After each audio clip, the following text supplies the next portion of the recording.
Wudu bagi orang yang terus-menerus buang angin.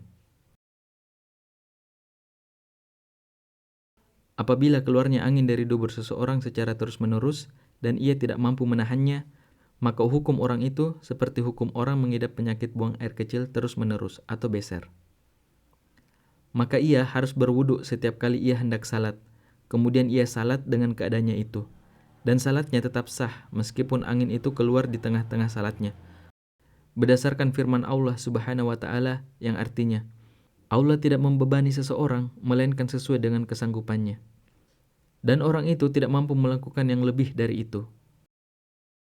Adapun keluarnya angin darinya tidak secara terus-menerus, maka ia wajib mengulangi wudu apabila keluar angin, dan ia harus mengulangi salat yang telah dilakukannya. Berdasarkan sabda Nabi Shallallahu Alaihi Wasallam yang artinya, sesungguhnya Allah tidak menerima salat salah seorang dari kalian jika ia berhadas sampai ia berwudu. Was-was dalam wudu.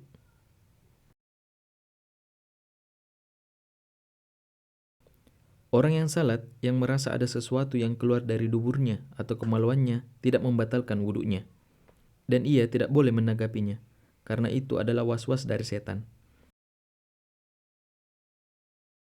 Telah syahih dari Nabi Shallallahu Alaihi Wasallam bahwa beliau pernah ditanya dengan pertanyaan seperti ini. Lalu beliau menjawab, ia tidak boleh berpaling sampai ia mendengar suara kentut atau mencium baunya. Hadis ini disepakati kesahihannya. Adapun jika orang yang sedang salat itu meyakini dengan keluarnya angin atau air seni dan yang seperti keduanya, maka salatnya telah batal karena kesuciannya telah rusak, dan ia wajib mengulangi wudu dan salatnya. Keluarnya angin dari kemaluan wanita.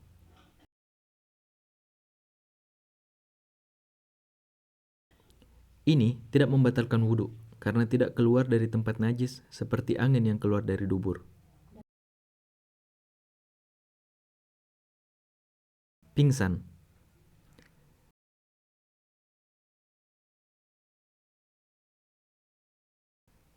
Wudu bisa batal karena pingsan lebih berat daripada tidur. Sedangkan tidur yang pulas dapat membatalkan wudu, di mana orang yang tidur itu tidak mengetahui apabila ada sesuatu yang keluar dari duburnya. Adapun tidur yang ringan, yang jika orang tersebut berhadas, ia dapat merasakannya. Maka tidur seperti itu tidak membatalkan wudu, baik tidurnya sambil berbaring, atau duduk bersandar, atau tanpa bersandar. Atau dalam salah satu keadaan, selama ia merasakan apabila ia berhadas, maka tidurnya itu tidak membatalkan wudu. Pingsan lebih berat daripada tidur. Maka apabila seseorang pingsan, maka ia wajib berwudu. Mimisan.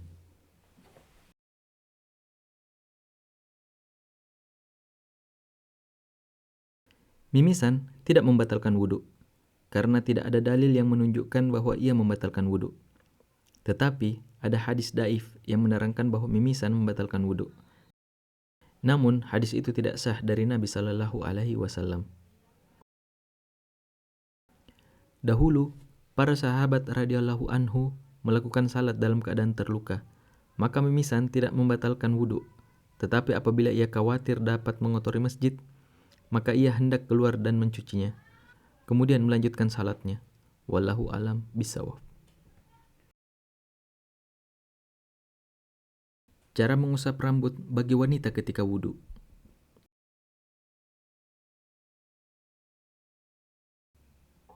Hukum wanita dalam mengusap kepala ketika wudu sama dengan hukum bagi laki-laki. Ia wajib mengusap seluruhnya sampai bagian ujung rambut sekaligus dua telinga. Ia tidak boleh hanya mengusap bagian jambulnya saja. Berdasarkan hadis yang sahih dari Nabi Shallallahu Alaihi Wasallam bahwa beliau mengusap kepalanya mulai dari bagian depan sampai ke tengkuk sekaligus mengusap dua telinga. Hukum asalnya bahwa laki-laki dan wanita sama kedudukannya dalam berbagai hukum, kecuali yang dikhususkan oleh dalil.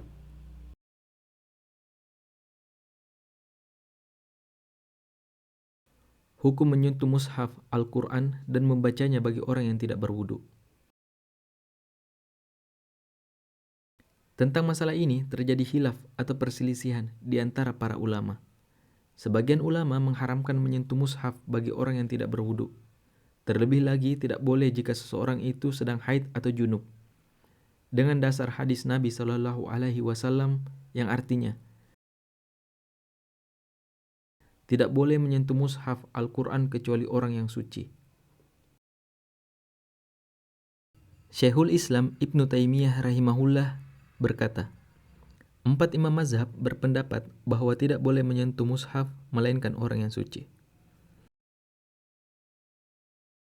Sebagian ulama berpendapat boleh menyentuh mushaf, meskipun ia tidak berwudu, karena hadis-hadis yang dijadikan dalil tentang wajibnya bersuci adalah dhaif, lemah. Seperti pendapat Ibnu Hazm rahimahullah dalam kitabnya Al-Muhallah. Oleh karena itu yang terbaik keluar dari khilaf. Seseorang yang akan membaca mushaf Al-Quran sebaiknya dia berwudu. Adapun kalau ia sudah berwudu kemudian di tengah-tengah membaca Al-Quran atau mengajar Al-Quran batal wudunya, maka boleh dia lanjutkan bacaannya dan mengajarnya. Wallahu a'lam. Adapun orang yang sedang haid atau junub tidak boleh menyentuh mushaf.